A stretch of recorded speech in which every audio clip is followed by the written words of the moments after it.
Hola amigos, ¿cómo están? El video del día de hoy es para responder a una solicitud que nos habían dejado en un comentario anterior. ¿Por qué hay algo y no más bien nada? Una de las grandes preguntas de la filosofía y que esperamos poder tratar con su debida profundidad el día de hoy. Como siempre les invito a darle me gusta a este video, comentar y compartir con sus amigos.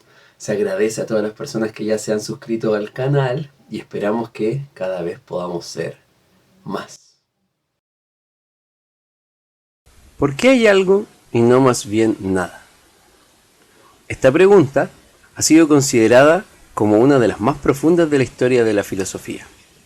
En ella se expresa el asombro radical ante la existencia misma del mundo y de nosotros mismos. Esta interrogante fue formulada explícitamente por el filósofo alemán Gottfried Wilhelm Leibniz en su obra titulada Principios de la naturaleza y de la gracia fundados en razón, de 1714, en el contexto de su reflexión metafísica, aunque posteriormente fue retomada por otro filósofo alemán llamado Martin Heidegger, que la convirtió en el eje central de su pensamiento ontológico, especialmente en su obra titulada Introducción a la Metafísica, de 1935. Sin embargo, aunque ambos pensadores comienzan desde la misma pregunta, sus interpretaciones divergen de manera fundamental. Mientras Leibniz busca una explicación racional que fundamente la existencia, Heidegger considera que la pregunta no debe resolverse, sino que debe mantenerse abierta como acceso al misterio del ser. Para Leibniz, la pregunta ¿por qué hay algo y no más bien nada?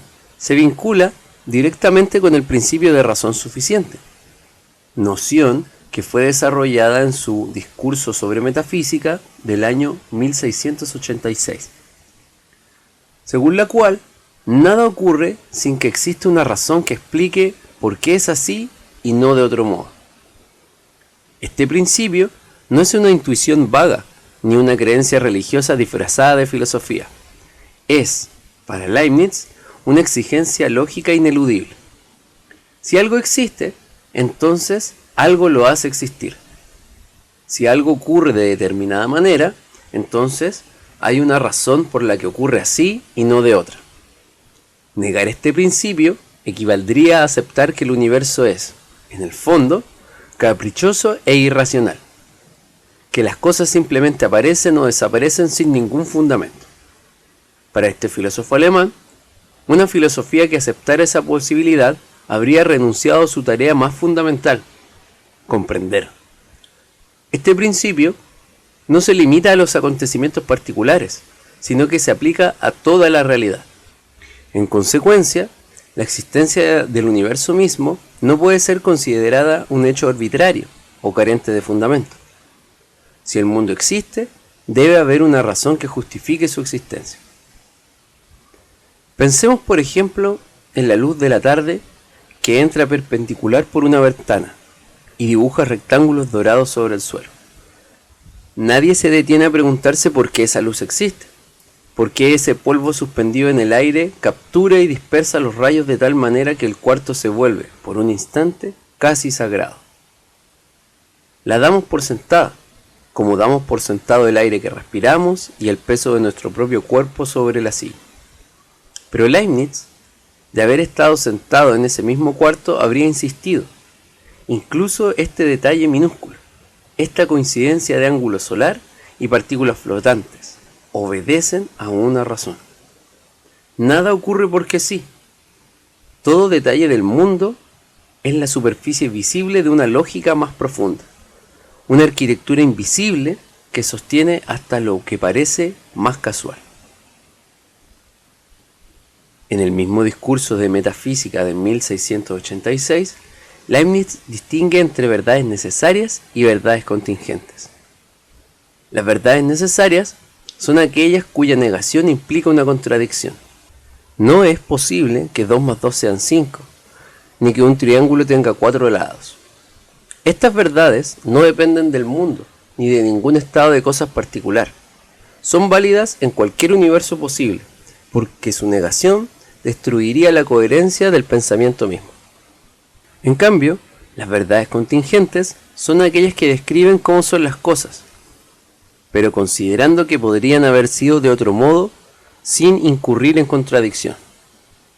Que el agua hierva a 100 grados, que los planetas orbiten el Sol, que una determinada persona haya nacido en un determinado lugar, todo ello es contingente. No hay imposibilidad lógica en imaginar un mundo donde estas cosas fueran distintas. El mundo pertenece al ámbito de lo contingente, ya que no contiene en sí mismo la razón de su existencia. Podría no haber existido o haber sido diferente. Y aquí reside el núcleo del problema. Si el mundo es contingente, si podría perfectamente no haber existido, entonces su existencia no se explica por sí misma. Preguntar por qué existe el mundo no es como preguntar por qué 2 más 2 son 4. Esa pregunta se responde señalando la necesidad lógica de la operación. Preguntar por qué existe el mundo es preguntar por qué, entre todas las posibilidades, se realizó esta y no otra, o ninguna. Esta contingencia obliga a buscar una explicación fuera de la cadena de acontecimientos del mundo. Si intentamos explicar el universo únicamente mediante causas internas, caeríamos en una regresión infinita que no ofrecería una razón suficiente última. Hay una imagen que ilustra bien esta inquietud, la de un hombre que despierta a medianoche y en el silencio de su habitación se pregunta cómo llegó hasta aquí. No en el sentido de recordar los pasos de la noche anterior, sino en un sentido más vasto y perturbador. ¿Cómo es que existe esta cama, esta oscuridad, este cuerpo que respira? Cada respuesta que se formula remite a otra anterior, como espejos enfrentados que se replican hasta el infinito. ¿Por qué sus padres se conocieron? ¿Por qué existió la ciudad donde se encontraron? ¿Por qué el planeta, el sol, el universo? La cadena no tiene fondo visible, y la razón, exhausta, clama por un punto de apoyo que no sea el mismo, otro eslabón y otra cadena más. Según Leibniz, en sus ensayos de Teodicea sobre la bondad de Dios, la libertad del hombre y el origen del mal, del año 1710, la razón suficiente del mundo no puede encontrarse dentro del mismo universo, ya que todo lo que pertenece a él es igualmente contingente. La explicación debe situarse entonces en un ser necesario, cuya existencia no dependa de otra cosa y que posea en sí mismo la razón de su ser. Un ser necesario es precisamente lo contrario de lo contingente. Es aquel cuya no existencia implicaría una contradicción, aquel que no puede simplemente no ser. No se trata de un ser más poderoso dentro de una cadena de causas, sino de un ser que está fuera de esa cadena y de hecho la funda. Sin él, no habría cadena alguna, ni mundo alguno, ni siquiera la posibilidad de que algo existiera. Este ser necesario es Dios. Dios, en cuanto ser perfecto, contiene la razón suficiente de su propia existencia y al mismo tiempo explica la existencia del mundo. Pero Leibniz va más lejos en su obra Principios de la Naturaleza y de la Gracia, de 1714. En ella afirma que Dios no crea el mundo de manera arbitraria, como un artesano que elige al azar entre materiales equivalentes. Su elección está guiada por la razón y por el bien. Entre todos los mundos posibles, y Leibniz concibe una infinidad de ellos, cada uno con sus propias leyes, sus propios seres y su propia historia, Dios elige aquel que realiza el mayor grado de perfección posible. No el mundo sin sufrimiento, no el mundo sin complejidad, sino aquel en que la diversidad, la libertad y la coherencia alcanzan su máximo equilibrio. Así, el universo es concebido como el resultado de una elección racional divina, en la cual Dios crea el mejor de los mundos posibles, es decir, aquel que realiza el mayor grado de perfección compatible con la diversidad y la libertad. Es como si detrás del tejido visible de las cosas hubiera un telar que no necesita ser tejido por nadie, porque él mismo es la condición de todo tejer. La flor que se abre en una grieta del pavimento, el vuelo torpe de una paloma entre edificios, el llanto de un recién nacido en la madrugada. Todo ello sería, para Leibniz, la expresión de una elección. No una elección arbitraria, sino la más racional de todas las elecciones posibles. Vivimos sin saberlo en el mejor de los mundos imaginables, no porque carezca de dolor o de sombra, sino porque ninguna otra combinación de posibilidades realizaría más perfección con menos contradicción. De esta manera, Leibniz transforma la pregunta metafísica en un problema racional, cuyas respuestas se encuentran en fundamento absoluto. Lo que podría haber permanecido como un misterio irresoluble, el mero hecho bruto de que haya algo, se convierte en el sistema leibniziano en una conclusión necesaria, dado que la razón suficiente existe y dado que Dios es ese fundamento necesario. El mundo no es un accidente sino una consecuencia. La existencia deja de ser un dato inexplicable y pasa a ser una respuesta. El ser no aparece como un misterio irreductible, sino como algo que puede comprenderse mediante la razón, siempre que se remita a su causa última. En este sentido, la filosofía leibniziana mantiene la confianza en la capacidad de la razón para acceder a los fundamentos últimos de la realidad y responder a la pregunta por el origen de todo lo existente.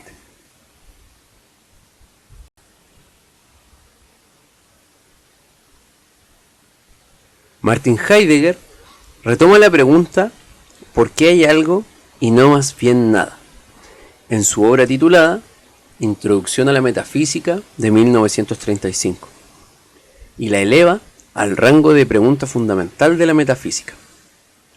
Para comprenderlo, es necesario detenerse en lo que Heidegger entiende como fundamental. No se trata simplemente de que sea una pregunta muy importante o muy difícil. Se trata de que es la pregunta que está debajo de todas las demás preguntas posibles. El suelo sobre el que cualquier otra interrogación filosófica, científica o cotidiana se asienta sin advertirlo. Antes de preguntar cómo funciona el mundo, antes de preguntar qué es correcto o incorrecto, antes incluso de preguntar quiénes somos, ya hemos aceptado tácitamente que hay algo.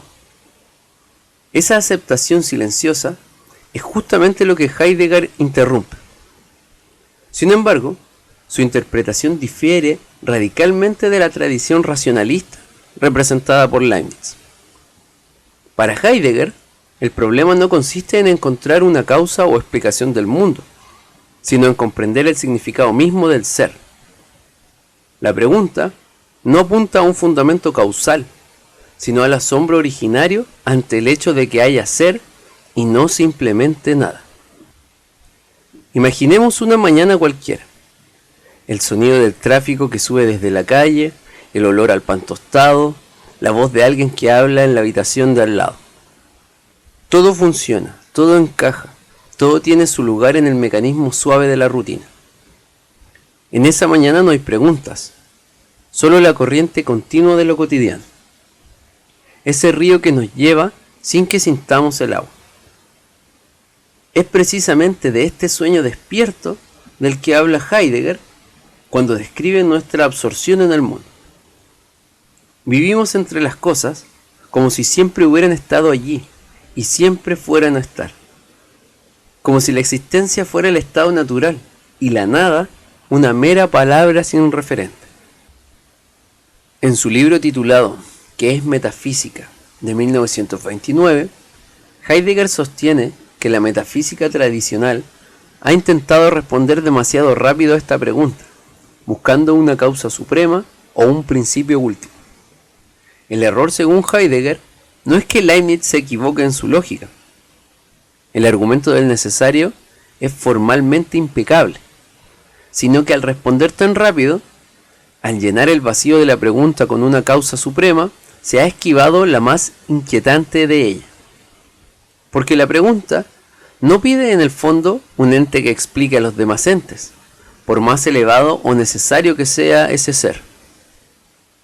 La pregunta apunta al ser mismo, no a esto o aquello que existe, sino al hecho desnudo, casi escandaloso, de que algo existe en absoluto. Dios como respuesta sigue siendo un ente, el más perfecto, el más necesario, el más real, pero un ente al fin y al cabo. Y mientras sigamos pensando en términos de entes, habremos pasado de largo frente al ser. Al hacerlo, se ha olvidado de interrogar el ser mismo. Según Heidegger, esto implica no haber comprendido la radicalidad de la pregunta, ya que ésta no pide un ente que explique a los demás, sino que nos enfrenta con el misterio de que los entes sean. Tal como lo expone este filósofo alemán en su obra más destacada, Ser y Tiempo, de 1927, la experiencia permite comprender esta pregunta no desde una perspectiva lógica, sino existencial. Esta marca una ruptura profunda con toda la tradición racionalista. Para Leibniz, la razón lógica era el instrumento adecuado para acceder a los fundamentos. Si se piensa con suficiente rigor y si se siguen las implicaciones del principio de razón suficiente, se llegaría necesariamente a Dios como fundamento último. Para Heidegger, en cambio, el pensamiento puramente lógico es precisamente lo que nos aleja de la pregunta, porque la lógica opera dentro del ser, presuponiendo que ya hay algo sobre lo cual razonar. La experiencia que abre la pregunta no es un silogismo, sino una sacudida, algo que ocurre en la vida concreta del ser humano y que rompe la familiaridad del mundo. El hombre, en su vida cotidiana, se encuentra absorbido en el mundo y da por supuesta la existencia de las cosas. Sin embargo, hay momentos privilegiados en los que esta familiaridad se quiebra.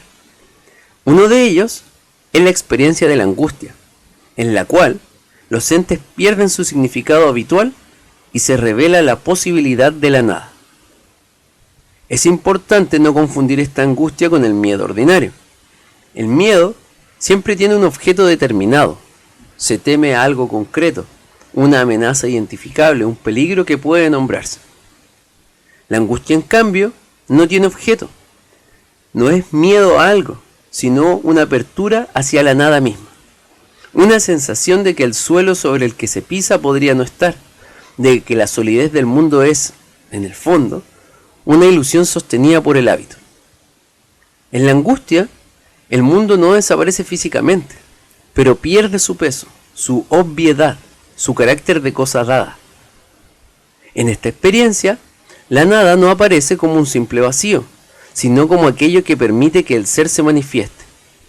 Solo al confrontarse con la posibilidad de la nada, el hombre advierte el carácter sorprendente de que haya algo. Hay instantes en que esa ruptura ocurre sin aviso.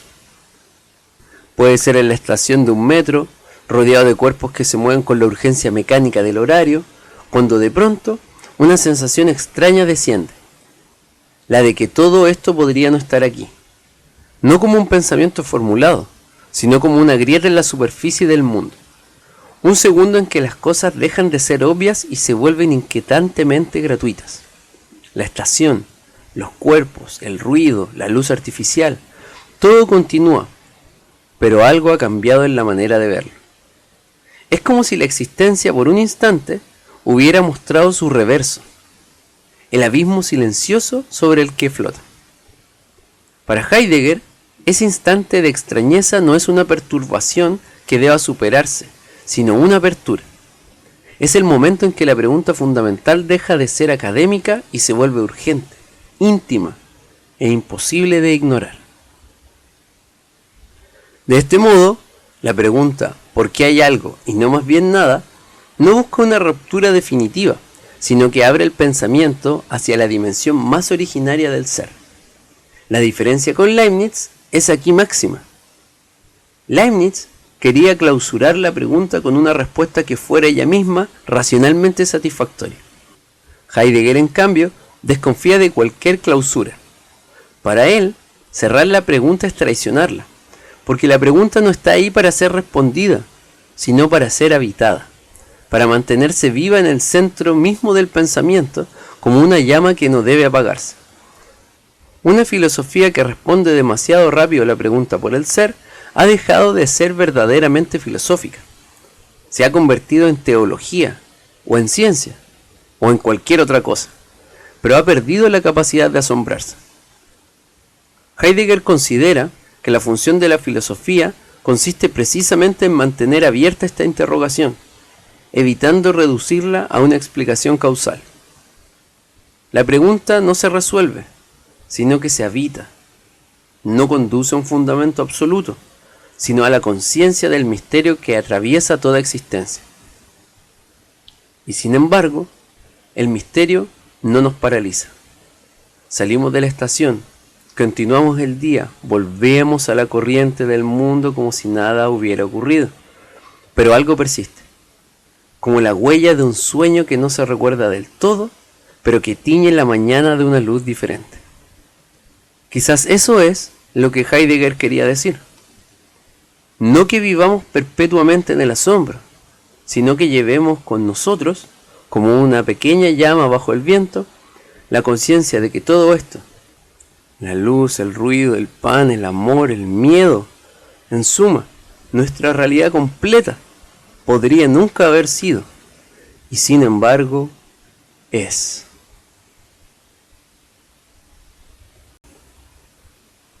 La respuesta de Leibniz es en muchos sentidos admirable en su coherencia. Construye un sistema donde ninguna pregunta queda sin respuesta, donde la existencia del mundo fluye con necesidad lógica desde un fundamento absoluto. Pero precisamente esa elegancia ha sido blanco de agudas críticas. Kant, en su Crítica de la razón pura de 1781, señaló que el concepto de ser necesario es una trampa del lenguaje. Decir que algo no puede no existir no prueba que exista, sino que hemos construido una definición que hace imposible su negación. Dicho de otro modo, Leibniz usa la razón para llegar a un punto que ésta, por definición, está más allá de lo que la razón misma puede verificar. El ser necesario no es una conclusión que se derive de la experiencia, sino una exigencia que la razón se impone a sí misma cuando no tolera el vacío. Desde la vida cotidiana, la crítica es aún más inmediata. Cuando contemplamos el sufrimiento gratuito, por ejemplo, el dolor de un niño, la destrucción sin sentido, la crueldad que no conduce a ningún aprendizaje, la idea de que vivimos en el mejor de los mundos posibles se vuelve difícil de sostener sin cierta violencia. Voltaire lo entendió perfectamente. Escribió en su libro Cándido o el optimismo de 1759 como una burla feroz al optimismo leibniziano después del terremoto de Lisboa de 1755, que mató a decenas de miles de personas en minutos. Si este es el mejor mundo posible, la pregunta inevitable es: ¿posible para quién? La postura de Heidegger no escapa tampoco a sus propias tensiones. Su insistencia en mantener la pregunta abierta es filosóficamente honesta, pero puede convertirse en una evasión elegante. Si la función de la filosofía es habitar el misterio sin resolverlo, ¿en qué se diferencia esa actitud de la resignación o del silencio? Rudolf Carnap, en su obra La superación de la metafísica mediante el análisis lógico del lenguaje, de 1932, fue más lejos. Acusó a Heidegger de construir una filosofía hecha de frases que suenan profundas, pero que, al analizarlas con rigor, no dicen nada verificable. La nada nadea, escribió Heidegger alguna vez. Y Carnap le criticó diciendo que esa frase no era filosofía, sino poesía mal disfrazada. Desde la experiencia ordinaria, la crítica heideggeriana también tiene su límite. La angustia que se describe en Ser y Tiempo, esa grieta en la superficie del mundo donde se asoma la nada, no es una experiencia universal ni permanente. La mayoría de las personas viven largas vidas sin que esa pregunta las sacuda jamás. Y no por eso sus vidas son menos auténticas o menos filosóficas. Hay algo levemente aristocrático en una filosofía que deposita la verdad más profunda en una experiencia tan particular y tan difícil de sostener como la angustia. Llegando al final, podríamos decir que ninguna de estas críticas destruye del todo a su adversario. Leibniz sobrevive a Voltaire porque el problema de la razón suficiente no depende del optimismo. Incluso en el peor de los mundos posibles, la pregunta de por qué existe algo seguiría en pie. Heidegger resiste a Carnap porque hay preguntas que el lenguaje verificable simplemente no puede tocar, y negarlas no las hace desaparecer tampoco. Así, cada uno de nosotros queda ante una elección que no es solo filosófica, sino casi temperamental. Somos de los que necesitan una respuesta, aunque esa respuesta exija un salto hacia lo que no puede probarse del todo, o somos de los que prefieren quedarse en el umbral, sosteniendo la pregunta, como quien sostiene una llama en la oscuridad, sin pretender iluminar más allá de lo que alcanza. La pregunta, ¿por qué hay algo y no más bien nada?, no elige por nosotros, sino que nos devuelve siempre hacia nosotros mismos.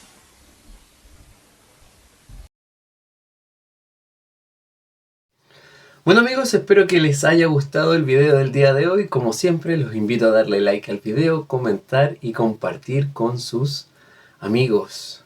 Nos vemos en la próxima entrega, en el próximo susurro.